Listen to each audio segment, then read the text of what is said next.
In the late winter of 1888, when the sea winds were still carrying ice from the Atlantic, an unknown young man was brought to Blackwater State Hospital. He was found sitting alone on a wooden bench at the New Haven harbor, staring out at the fog-covered water as if he were waiting for a ship that never existed. He wore a dark, outdated coat with buttons that no one recognized, and his shoes were covered in dried mud as if he had walked 100 miles without stopping. The police who approached him asked for his name, but he said nothing. He didn't even react. It was as if language itself meant nothing to him anymore. They tried to identify him through newspapers, churches, missing person reports. No one claimed him. He had no letters, no marks, no documents. Only 2 initials sewn inside his coat. R. Doctors estimated he was in his early 20s, but they weren't sure. His skin looked both too young and too old at the same time. His eyes were dark, deep, constantly moving, like they were scanning through invisible crowds. He never slept with his eyes closed. That was the first thing the nurses noticed. He would lie, motionless on the bed, but his eyes would stay wide open all night. When they tried to close his eyelids gently, they would snap open again instantly, as if wired by some hidden instinct. At first, they assumed he was mute, but sometimes, late at night, nurses walking down the hall said they heard whispers from his room. Not words, not anything human. Just a low murmur that made the walls vibrate slightly, like the rumble of a train somewhere far underground. When they tried to take his pulse, they felt a faint current of electricity in their fingers. His heartbeat was extremely slow, 6 beats per minute, but strong and steady like a ticking clock buried deep inside him. His body temperature was always cold. Not the cold of sickness, but the cold of winter stone. The doctors wrapped him in blankets, increased the room temperature, placed warming pads around him, but nothing changed. He stayed frozen, his breath visible, even in a heated room. The director of the hospital, Dr. Edward Mallory, believed AR was not suffering from any known form of insanity. He insisted that the hospital document everything: photographs, daily notes, medical examinations. Mallory was obsessed. He said there was something ancient in the young man's eyes, something that did not belong to the modern world. On the first day, they photographed AR to record his appearance for identification. It was a normal process for all new patients. The camera they used was one of the most advanced devices of the time, a tall wooden box on a metal stand. Long exposure, silver plate. AR sat still with folded hands and stared directly into the servage lens. He didn't blink once during the entire exposure.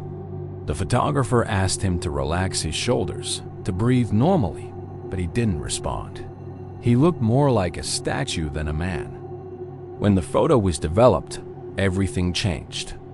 The image showed the same clothes, the same pose, the same background, but the young man in the picture was not the same age. Instead of a man in his 20s, the photo showed someone in his late 40s. Deep wrinkles carved around his eyes. Hair graying at the temples, cheekbones sharper, skin sallow. The expression unchanged, but the face entirely different. The photographer swore he must have made a mistake. He cleaned the lens, checked the plates, examined his chemicals. He repeated the entire process immediately. But the second photograph showed AR as a 12-year-old boy. Thin face, wide, frightened eyes. The same coat, but now it looked too large on his small shoulders, as if the camera had captured a memory instead of a moment. The room went silent. The doctors stared at the photographs, whispering theories they did not believe themselves. Light trick? Chemical corruption? Illusion? To be sure, they took a third photograph. This time, AR was an old man. Ancient, pale hair, almost white. Hollow eyes like the shadows of caves. Mouth drawn down by decades of suffering. His skin had the fragile texture of dried leaves. The hospital staff stepped back, crossing themselves instinctively, as if they were witnessing a ghost appear on paper. But the most frightening part wasn't the change in age. It was something in the background, a shape in the shadows, a faint reflection of another face over his shoulder, a face that looked nothing like him. Sunken eyes, elongated jaw, a mouth stretched into a silent scream.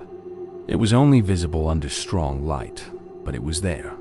It was always there, watching. The hospital director ordered that all future photographs be archived under lock and key. He insisted that the staff treat Ayar with caution. Some of the younger nurses requested transfers to different wings of the hospital. They said his eyes made them feel watched. One nurse fainted when Ayar briefly turned his head toward her and smiled.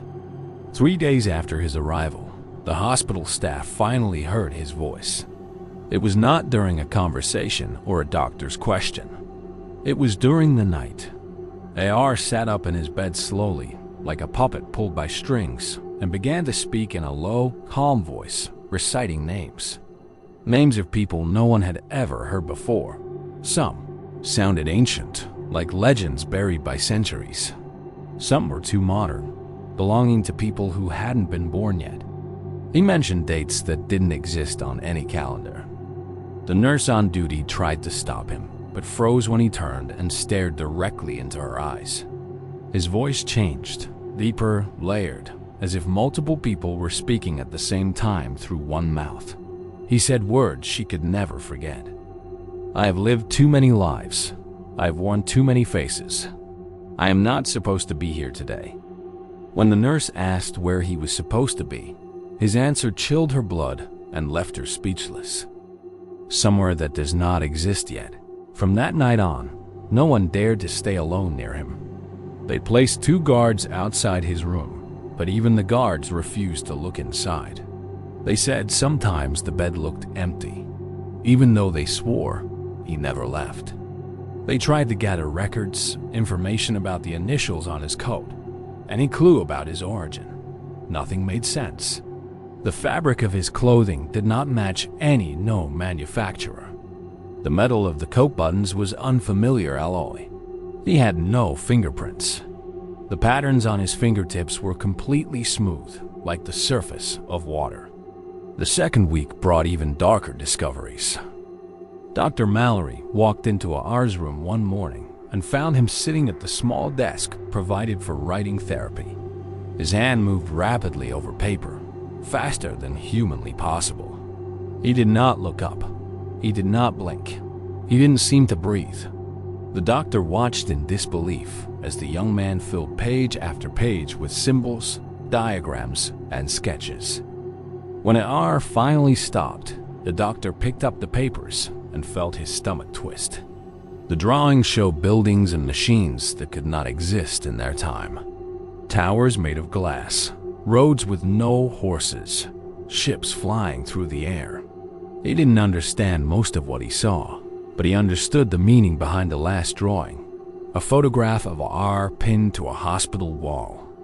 Beside it was a second photograph showing the same room, but the bed empty, written beneath the drawing in black ink.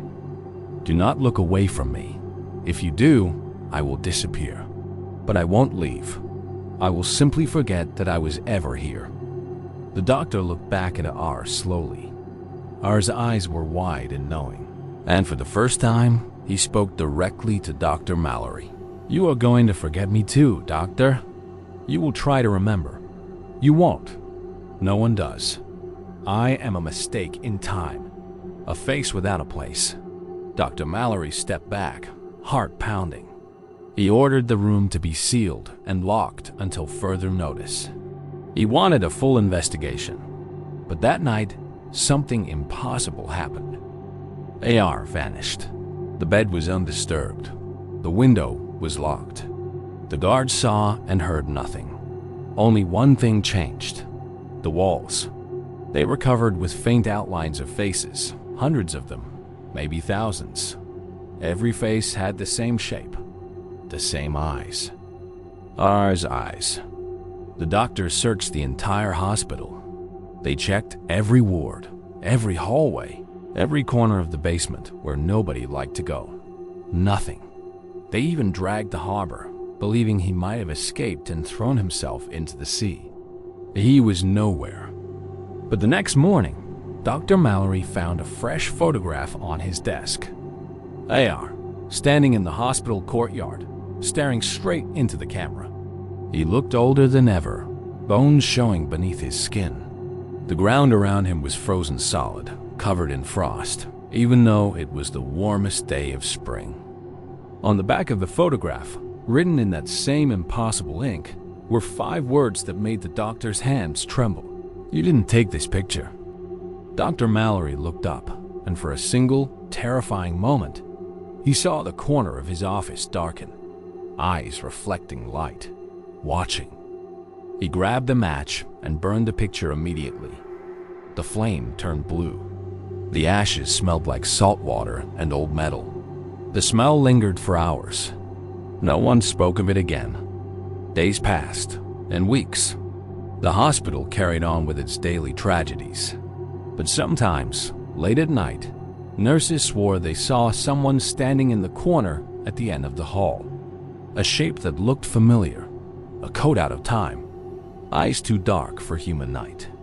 And when they blinked, he was gone. The photographs continued to appear, tucked into books, under pillows, inside locked cabinets, each one showing AR in different places. The roof of the hospital, the operating room, the morgue, the abandoned West Wing that no one entered anymore. In every photo he aged differently, sometimes a child, sometimes a corpse, sometimes Dr. Mallory himself. His own face reflected back at him, staring with the same dark intelligence. One photograph showed Mallory asleep in his bed, taken inches from his face. The doctor stopped sleeping. He spent nights pacing the halls, afraid to close his eyes, afraid the world would change again while he wasn't looking. He began to write his notes in secret, convinced that someone or something was reading every word. He sealed the files in the deepest room of the hospital, behind locked doors and chained cabinets. He was certain now, AR was not one man. He was many. Every face he ever wore was still alive somewhere inside him. The old, the young, the unborn. He didn't travel through time. Time traveled through him. And if anyone stared too long into his eyes, time might travel through them too. One night, while Dr. Mallory was reviewing his forbidden notes, a single camera flash illuminated his dark office. Books fell from the shelves. The light flickered. His blood ran cold. He spun around, searching for a person, a camera, anything. But there was no one, only silence. Until he saw the new photograph on the floor. It was him, but not like he was now. Older, wrinkled, terrified, screaming. Behind him stood AR, whispering into his ear. And written across the bottom in that same ink that never faded, "You are next." Dr. Mallory sat frozen for what felt like hours, staring at the photograph on the floor. His reflection in the glass of the window looked older than it should have, as if the image had already begun to change him. His hands trembled, and he clenched them into fists to force himself to move. He could not allow fear to paralyze him. Fear was exactly what AR wanted, or what the thing inside AR wanted. He picked up the photo carefully, holding it like a poisonous insect. The ink shimmered slightly under the candlelight, as if the letters were still wet, still alive. Mallory locked the photo inside a drawer and turned the key twice. Then he walked out of his office, down the dim hospital corridor, and approached the room where AR had once been kept. The wood of the door was still scarred by deep scratches, as if someone had dragged metal claws across it.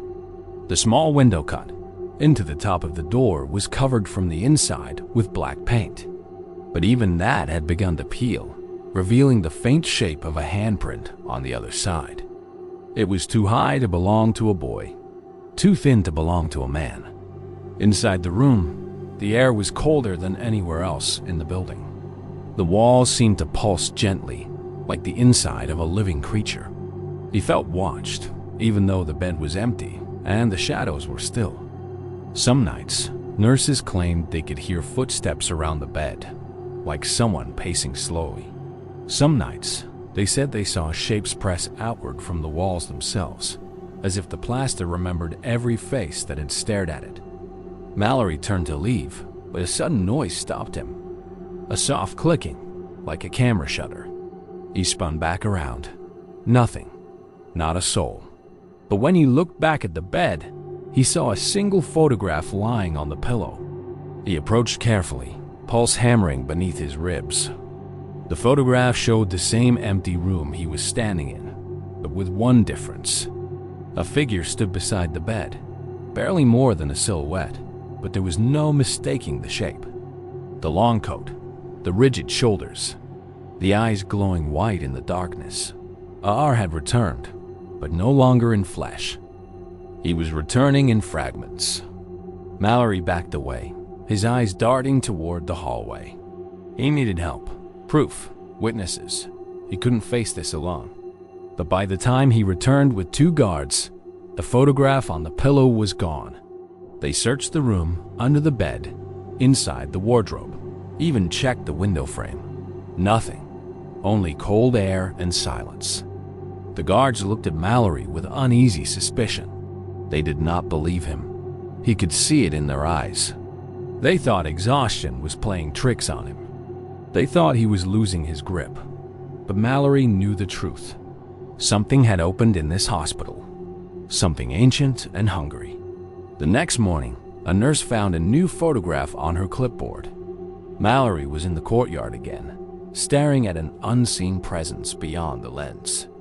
His clothes looked worn, his face gaunt, eyes sunken with sleeplessness. Behind him, faint but visible, stood dozens of translucent figures, men, women, children, all staring at him, mouths slightly open as if whispering. Every one of them had the same eyes. Ar's eyes. She screamed and quit her job that afternoon. The hospital director pretended they understood her decision, but deep down they were relieved. None of them wanted to be the next to find an impossible photograph. But the photographs kept appearing. One was discovered under a dinner plate. Another slipped into a medical journal. One even turned up sewn into the lining of a nurse's uniform. Every image captured Mallory in new stages of deterioration. Each one showed the figures behind him getting closer, their features sharpening, bodies becoming more solid. They were forming a crowd, a gathering around him, as if the world was slowly remembering that he had already been claimed. Mallory tried to destroy every photograph he found. He burned them, shredded them, soaked them in acid. But the ink never faded. The faces always survived, even as ash, even as pulp. Faces in the smoke that rose from fire. Faces drifting in the water after the ink dissolved. The paper refused to die. The hospital board demanded that Mallory take a leave of absence. They said his paranoia was affecting his performance. He tried to explain, tried to show them the evidence, but by then the photographs had already vanished again. It was like the hospital itself was conspiring against him, silencing every trace of R's existence. Mallory refused to leave. He insisted the only reason the hospital was still standing was because he was the only one paying attention. But the board overruled him and appointed another doctor to take temporary control. Mallory found himself banned from certain wings, watched constantly by the guards he once commanded. His authority evaporated, but the photographs did not. The new director, Dr. Pierce, arrived with confidence and skepticism in equal measure. He believed the entire matter was an overblown myth created by anxious staff. He requested access to the sealed files. Mallory argued, pleaded, begged, but ultimately lost. The files were opened. The photographs examined. Dr. Pierce laughed at the idea of supernatural influence. He said anyone could manipulate negatives to fabricate impossible results. To prove his point, he decided to have R's room cleaned and reopened. He claimed fresh air and sunlight would reveal AR's disappearance to be nothing more than a mundane escape. He ordered renovations and had all staff reassigned to ignore the ghost story. He insisted AR was likely just a runaway patient, lost or living somewhere in the hills. That night, Dr. Pierce vanished. Mallory found him the next morning, or rather, Mallory found the photograph. It had been nailed to the door of a former room. Pierce's face was twisted into a mask of terror, his hands pressed against the glass from the inside, as if begging to be let out. Behind him, the same figures gathered, more numerous than ever. And directly in the front row stood AR, younger again, smiling faintly, reaching out with one hand, as if he were inviting Pierce and anyone else to join him behind the lens. Pierce was never seen again. Guards searched the entire hospital and surrounding area. They questioned patients, checked records, inspected every floorboard and window hinge. Nothing. No body. No clothing. Not a drop of blood. Only the photograph. Mallory tried to convince the board that they were dealing with something that lived between time and memory. Something that used photography not just to capture moments, but to replace them. He said AR wasn't lost. He was multiplying, spreading, infiltrating the past and future through stolen identities. The board declared Mallory mentally unstable and removed him from duty permanently. They never saw him again either. His final notes, later discovered hidden in a locked cellar box, revealed the truth he knew he would not live to see. AR was not human. He was a fracture, a glitch in the sequence of time, a memory of someone who was never supposed to be remembered, a photograph that escaped the camera, a mistake that refuses correction. He collected faces. He collected people. He collected the ones who noticed him. And when he collected enough eyes, he would finally have a place to exist. Mallory's last written words were messy, ink smeared by trembling hands. Some sentences were repeated, as if he was fighting to remember them before they were erased. He steals years. He steals faces.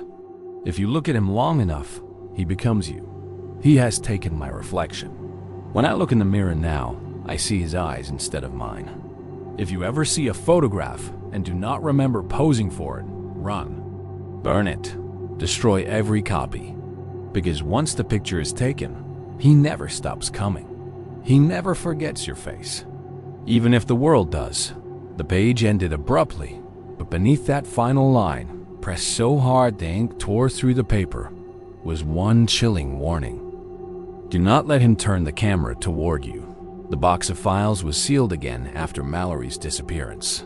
Most of the staff tried to forget. Many resigned. The hospital slowly rotted from the inside. A new team arrived years later, unaware of the buried past. They unlocked the boxes. They unrolled the photographs.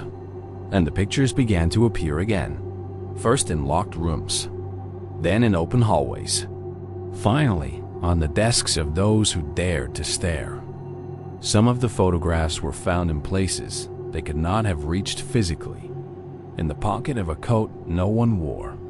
In drawers that had not been opened in decades. A strange European newspaper even published one accidentally, a blurry background figure caught behind a family portrait.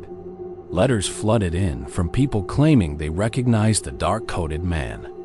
A vanished brother, a lost father, an ancestor whose face never aged correctly in old albums.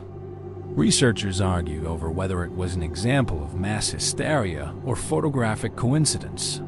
But as the decades passed, one unsettling detail remained consistent.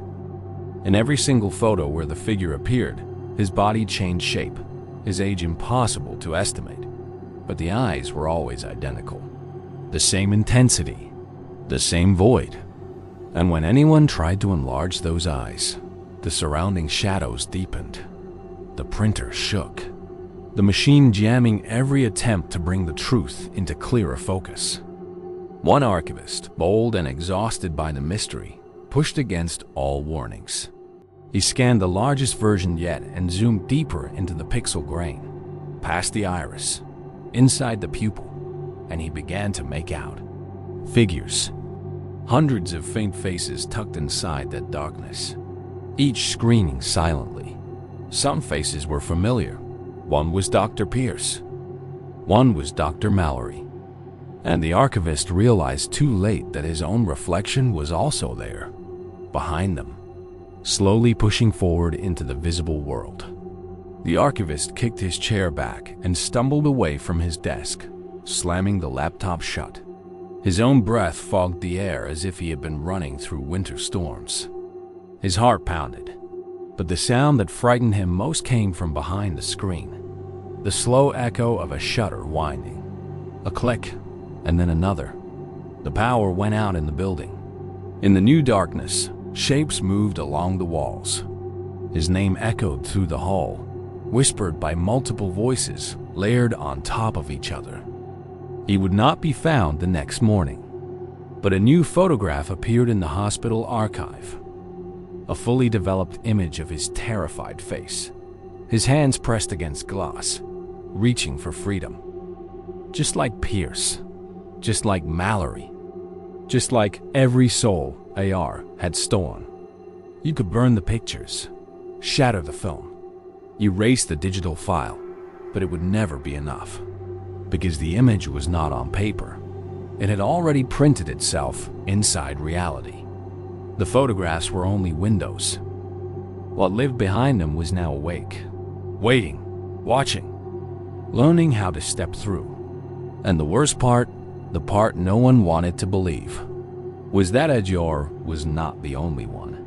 He was simply the first to be noticed, the one we caught by accident, the one who let the camera see too much. How many more mistakes were out there? How many more forgotten faces hiding inside photographs we took every day? How many strangers standing just behind us, blurred at the edges, waiting to be remembered? The camera sees what the eye cannot. Screens reveal what the mind refuses to understand. Every time a flash goes off, every time a shutter clicks, every time a mirror reflects more than what stands before it, something quietly enters the frame. And the more photographs we take, the more doors we open. AR was never lost. He was learning, growing stronger, becoming clearer. One day soon, someone will discover his image again, and another person will vanish from the world, their memory erased like a smudge wiped off glass. One day, someone will look too closely, and he will finally step forward, out of the picture. Right behind you, Blackwater State Hospital eventually shut down. The building was abandoned, the records buried, the name erased from maps, but the photographs remained. Most were destroyed, some lost, a few locked away in private collections. And AR? He was never found again. Yet sometimes, when an old camera flashes or a phone screen glitches for a second too long, a familiar silhouette appears in the corner of the frame.